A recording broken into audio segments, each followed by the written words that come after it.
Siri GPT, le 15 en octobre seulement. pauvres AirPods Max. Jeu en préparation pour Vision OS. YouTube, encore plus premium. Jeudi 20 juillet 2023. Fabrice Neumann, Benjamin Vincent. La quotidienne iWeek épisode 442. Bonjour à toutes et à tous. Depuis le temps qu'on attend ça, ce sont les premières rumeurs qui indiquent qu'Apple travaillerait au développement d'un équivalent de ChatGPT. Alors ce n'est pas forcément une surprise, mais on prierait presque pour qu'un outil d'intelligence artificielle générative signé Apple voit vraiment le jour, au moins pour rendre Siri un peu plus intelligent. Fabrice, pour autant, est-ce que ce n'est pas un projet qui s'impose à Apple tout en lui posant bien des problèmes, puisqu'il repose surtout sur des données et que ça risque de contrarier sa doctrine? Pas vraiment. Alors déjà, je voudrais dire que c'est pas très étonnant que Apple travaille sur un tel projet, parce que forcément, Apple travaille sur tous les projets. On pourrait citer aussi un iPhone avec un écran pliant. Forcément qu'ils y travaillent, et on verra bien s'ils le sortent d'ici 1 an, 2 ans, 3 ans, 4 ans. Ils essayent tout. On sait bien que ça fonctionne comme ça. Après, les histoires de données, on sait bien effectivement que les outils d'intelligence augmentée comme ChatGPT utilisent beaucoup de données. Mais Apple sait déjà faire ça avec justement un respect au maximum des données confidentielles et de la vie privée. On a vu au fur et à mesure des semaines et des mois qui se sont écoulés depuis que ChatGPT fait la une des journaux, que justement on commence à voir des problématiques de fuite de données de gens qui utilisent ChatGPT pour faire tout un tas de trucs, et des entreprises comme Samsung ont interdit l'utilisation de ChatGPT parce qu'il y avait des fuites de données. Donc on peut plutôt faire confiance à Apple pour savoir créer et utiliser un outil comme ça en respectant la vie privée. Donc moi j'ai hâte de voir ça, parce que ce sera peut-être un peu plus réduit comme usage, mais il y a quand même une belle marge de manœuvre pour améliorer Siri, mais aussi d'autres choses. Il y en a qui faisaient remarquer par exemple que Xcode, l'outil de développement d'Apple, n'a pas d'outil d'intelligence augmentée pour aider au développement, comme il y en a sur des outils chez Microsoft par exemple, Copilot, qui existe aussi bien dans Office que dans le kit de développement pour les applications pour Microsoft. Donc voilà, il est temps que Apple s'y mette, et je vois pas pourquoi il n'y arriverait pas, ou en tout cas à proposer des outils qui sont bien meilleurs que ceux d'aujourd'hui, c'est-à-dire qui n'existent pas. Et l'arrivée de ce Siri GPT aurait lieu dans le courant de l'année prochaine. Le lancement de l'iPhone 15 pourrait être retardé et n'arriver qu'au mois d'octobre. C'est l'hypothèse partagée par un analyste de Bank of America dans sa note citée par Barron's. Wamsi Mohan s'appuie sur des sources parmi les sous-traitants qui laissent entrevoir un décalage, je cite, de quelques semaines. Alors on va rappeler notre prédiction, c'est une keynote le 12 septembre et une disponibilité le 22 septembre. Nous on est toujours sur septembre, Fabrice. Oui, absolument. Alors, cette hypothèse doit faire trembler Eli, qui nous répète souvent que s'il y a bien un produit sur lequel Apple ne peut pas se planter, c'est l'iPhone et la sortie des nouveaux modèles. Bon, j'ai du mal à me faire une idée sur ce genre d'analyse, parce que en plus, par exemple, on est maintenant quand même bien sorti des problématiques de la pandémie. Je crois pas qu'il y ait vraiment de gros problèmes de production pour quelques produits que ce soit. Franchement, je mettrai pas une pièce là-dessus. Et puis même s'il y a une disponibilité un peu faible, je vois pas comment ils pourraient retarder le lancement de ça. Je me demande même s'il y aurait pas un petit mélange avec ce dont on a parlé dans l'hebdo, justement, le fait que Mark Gurman a annoncé qu'il y aurait une deuxième keynote en octobre. J'y verrais bien un petit mélange entre les deux événements en fait. Il y a désormais urgence pour Apple à sortir la deuxième génération de ses AirPods Max.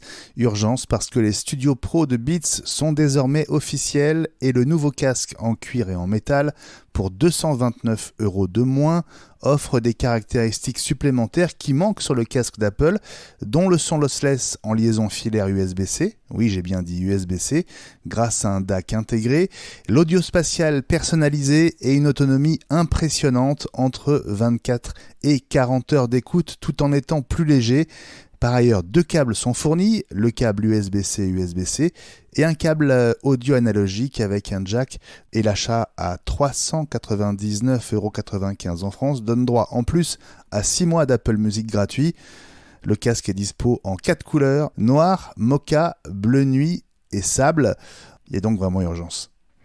Non, je t'ai plus, hein, tu as fait une liste à l'après-vert de tout ce qui manque aux AirPods Max, qui manque depuis un certain temps, parce qu'on avait vu déjà que les AirPods Pro 2 étaient d'un point de vue technique meilleurs que les AirPods Max. Franchement, ça a toujours été un produit cher, peut-être un peu mal né finalement. J'ai l'impression que les AirPods Max, c'était une sorte de... Le dernier ou un des derniers appareils conçus par Apple, j'ai envie de dire un peu du temps de Johnny Ive, où la forme primait sur la fonction. Donc c'est joli à regarder, mais il manque des trucs. Enfin, voir que le casque de Beats inclut un câble jack, par exemple, c'est très étonnant, mais c'est pratique et on en a besoin, quoi. Voilà. Donc et là où j'ai un doute, je me demande comment les AirPods Max 2 arriveraient à rattraper leur retard et les manques par rapport aux Beats, parce que ça impliquerait de faire finalement une copie des Beats en question.